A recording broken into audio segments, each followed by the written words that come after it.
Le bureau de communication du Palais national annonce dans un communiqué que le président de la République, Michel-Joseph Martelly, a laissé le pays le mardi 10 juillet à destination de l'Équateur, où il doit effectuer une visite officielle de 2 jours. Selon cette note, le chef de l'État aura plusieurs réunions de travail avec son homologue équatorien, M. Rafael Correa Delgado. Les questions d'ordre politique, diplomatique et de coopération seront entre autres au centre des discussions. Estamos viendo que el presidente ya encontré algo en el suelo y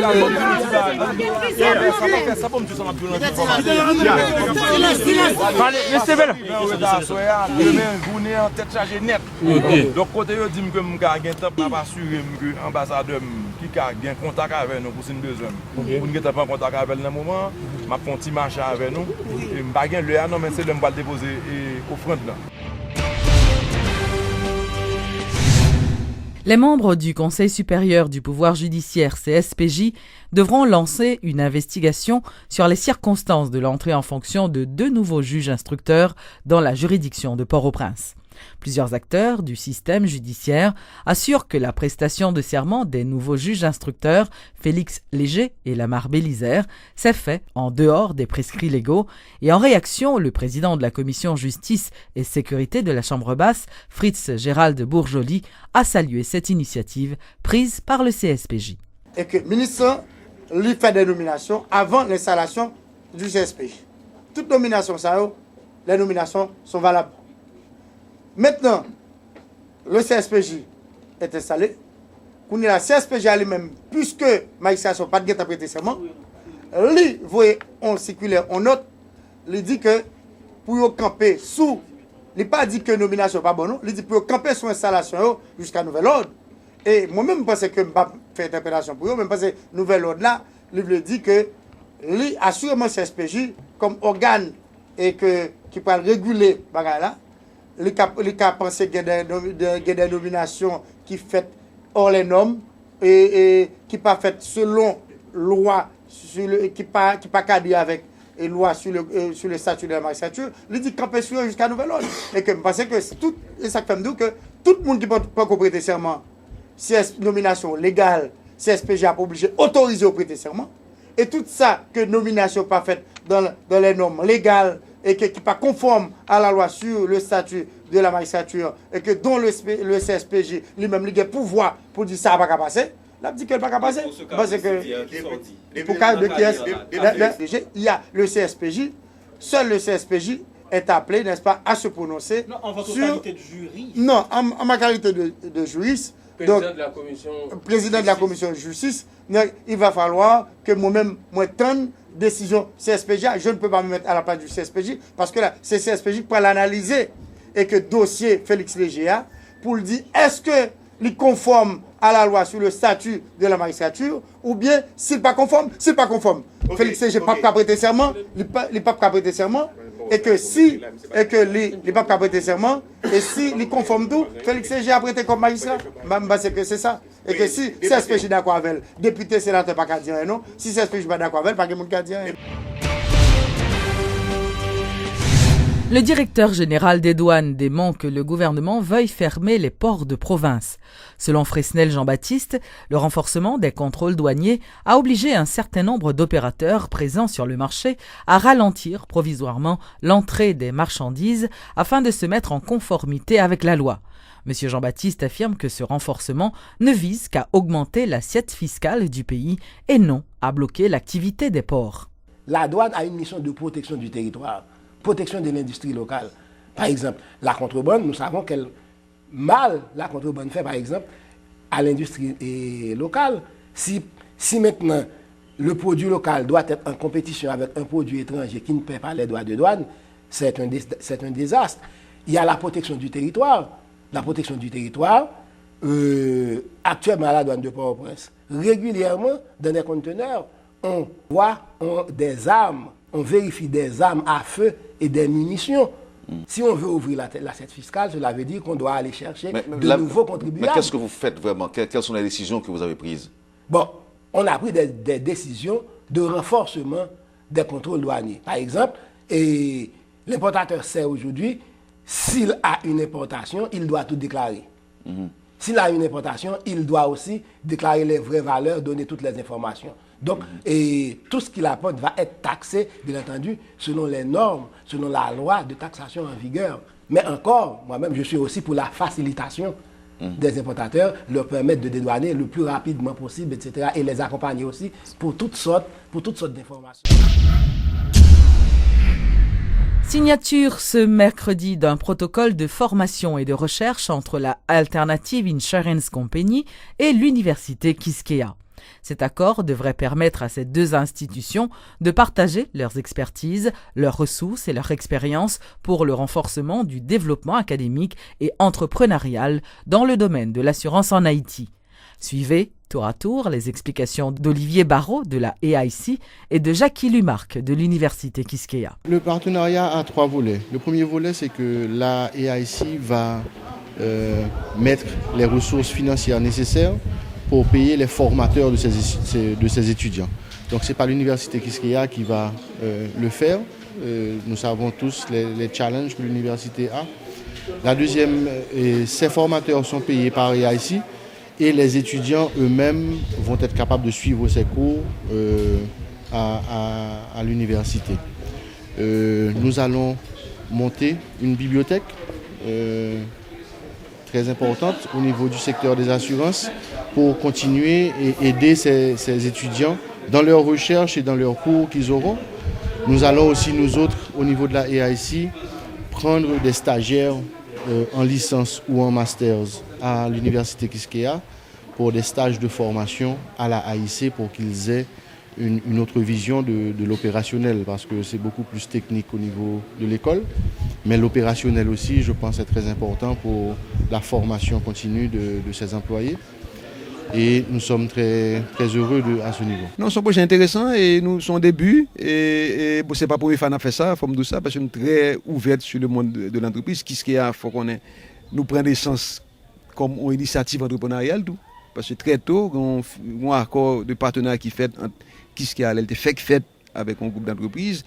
Et ça me toujours dit, c'est un bel exemple de responsabilité sociale d'entreprise, quand on joue des gens qui sont dans le secteur privé, accepter, mettre un investissement dans un projet éducatif sans qu'il n'y ait pas besoin de demander tout, qui ça va rapporter moi-même, qui bénéficie, qui ce qui a pas partagé bénéfice. À la fin de l'année, même les bilans nous bons, pas de monde qui va recevoir dividende. C'est la seule institution d'enseignement supérieur privé laïque qui soit vraiment à but non lucratif, c'est pas un commerce qu'on fait. Mais pendant pas faire commerce ça, faut travailler avec les gens qui dans commerce ça tout, parce que c'est créer richesse.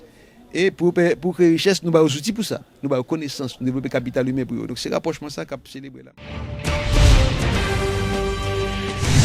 Rencontre vendredi dernier entre le ministère de l'Environnement et les habitants venant de Jalousie, de Carrefourfeuille et de Morne-l'Hôpital. Selon le ministre Ronald Toussaint, l'objectif de cette réunion était de discuter avec les résidents sur le programme baptisé « Sauver la vie dans Morne-l'Hôpital ». Monsieur Toussaint s'est montré satisfait à l'issue de ce débat.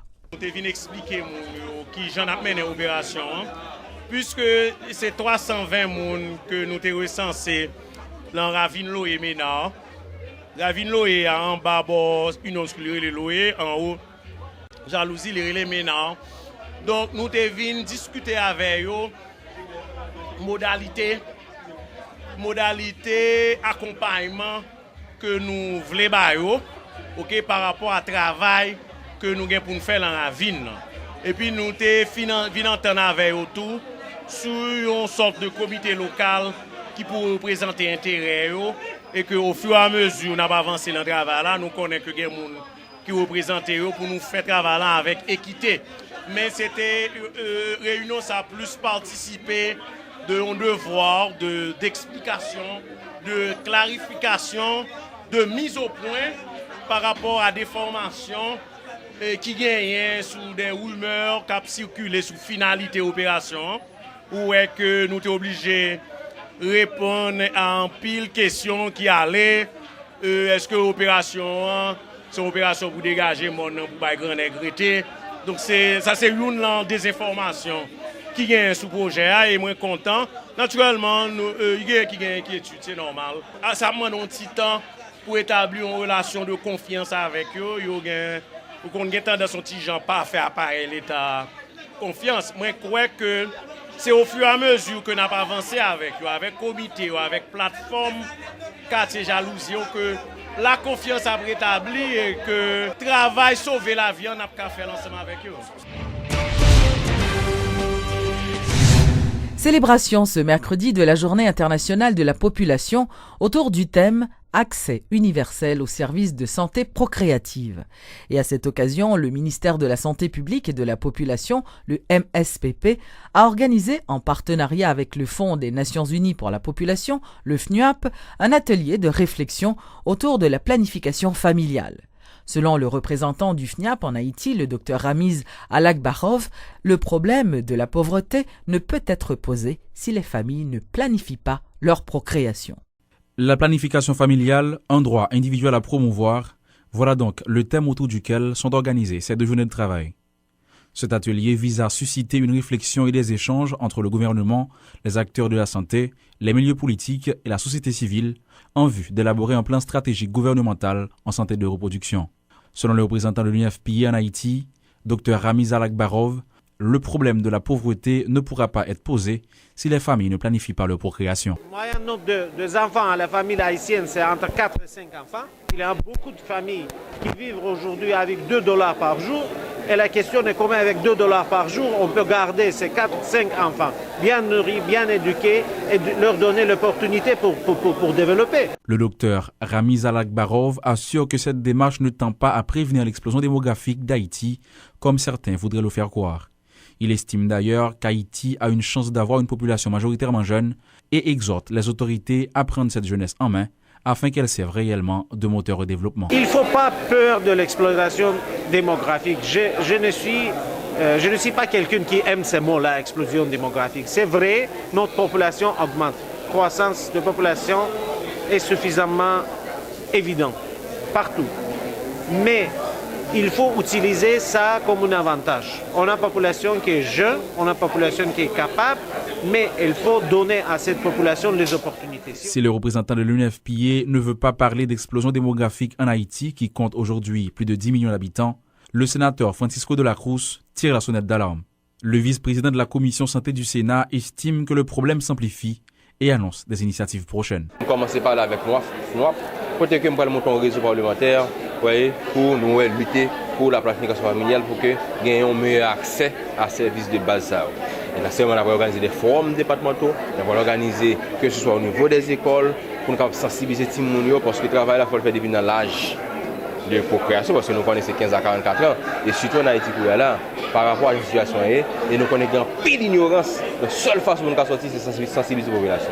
Si les données disponibles font état de 4 enfants en moyenne par famille en Haïti, la réalité nous présente toutefois le tableau de familles élevant 5 à 8 enfants, surtout dans les milieux défavorisés. Une situation qui doit préoccuper au plus haut point les décideurs, car on le sait, la majorité des Haïtiens vit avec moins de $1 par jour.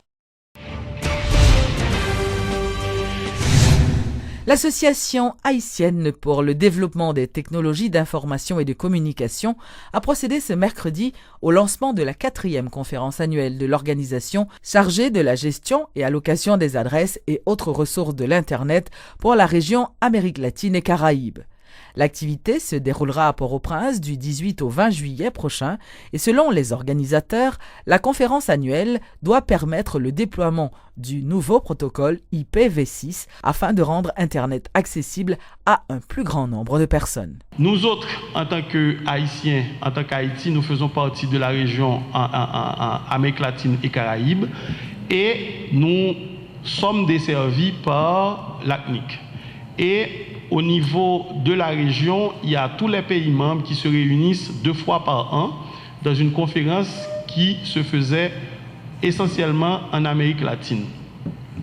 Et depuis 2009, ils ont commencé à faire cette conférence-là dans les pays Caraïbes parce qu'ils ont remarqué que au niveau de quand les conférences de l'ACNIC se faisaient uniquement en Amérique latine, eh bien, il n'y avait pas beaucoup de participation des pays de la Caraïbe. Donc la 4e conférence va se faire en Haïti du 18 au 20 juillet. Les ressources que l'ACNIC distribue au niveau de la région, c'est les adresses IPv4 et IPv6. Pour le moment, la version des adresses IP qui sont utilisées à travers le monde, c'est la version IPv4. Mais on a remarqué depuis quelque temps, il y a un manque. Si on veut connecter tout le monde, parce que si on peut remarquer dans les pays en voie de développement, l'Internet n'est pas encore établi partout. Donc en Haïti, on peut dire qu'au niveau de la région métropolitaine de Port-au-Prince, on est assez bien connecté, mais au niveau des grandes villes et au niveau des campagnes, ce n'est pas tout à fait le cas. Donc, on a remarqué que pour pouvoir connecter ces 7 milliards d'individus qui existent à travers la planète, eh bien, il faut avoir un autre type d'adressage, c'est ce qu'on va appeler les adresses IPv6. Donc, qui permet d'avoir beaucoup plus d'adresses IP à donner à chaque personne si on veut connecter tout le monde à travers la planète.